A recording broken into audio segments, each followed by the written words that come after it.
ఆ రోజుల్లో మన పెద్దలు ఋషులు మహర్షులు ఆలోచించి కలియుగంలో ఆ సంవత్సరం కావలసిన ఎనర్జీ మొత్తం మనకి ఎలా రావాలా, రంధమే అయ్యప్ప మాల. చెప్పులు లేకుండా నడవడం, చన్నీటి స్నానం, అదే విధంగా తెల్లవారుజామున లేవడం, ఇటువంటివన్నీ కూడా ఇంటర్నల్ బాడీతో గాని స్పిరిచువల్ వాటితో గాని వాటి రిలేటెడ్ వల్లే ఇలాంటి నిబంధనలు పెట్టారా స్వామి? వీటి వెనక అసలు శాస్త్రం ఏంటి స్వామి? స్వామి శరణం స్వామి. మన హిందూ సాంప్రదాయము అయ్యప్ప దీక్ష అనేదే మన పెద్దలు మనకు చెప్పింది. దేనివల్ల అంటే స్వామి, మనకి భక్తితో పాటు అయ్యప్ప ఆశీర్వాదంతో పాటు మన ఆరోగ్యం బాగుండటం కోసం, మన హెల్త్ బాగుండటం కోసం సంవత్సరానికి 41 రోజు దీక్ష చేయటం వల్ల ఆ సంవత్సరం కావలసిన ఎనర్జీ మొత్తం మనకి ఎలా రావాలా.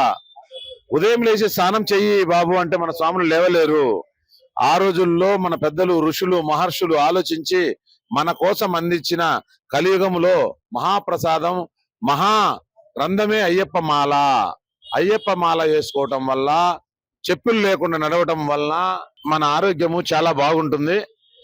మన రక్త ప్రసరణ బాగా జరుగుతుంది. నరములు మన బాడీలో ఉన్న చాలా మన కళ్ళకు అగపడని మనకు తెలవని ఎన్నో అనారోగ్యాలు బాగుపడి మనం చాలా ఆరోగ్యంగా ఉండగలుగుతాము. చెప్పులు లేకుండా నడవడం వలన, చన్నీటి స్నానం చేయటం వలన. చన్నీటి స్నానం ఎలా చేయాలంటే, నీళ్లతో స్నానం చేసేటప్పుడు ముందు కుడికాలు బొటన వేలి మీద చన్నీటి స్నానం మొదలుపెట్టి కాళ్ళ నుంచి తడుపుకుంటూ పైకి రావాలి. దాని వలన మన నరములకు సంబంధించినవి మొత్తము సెట్ అవుతాయి.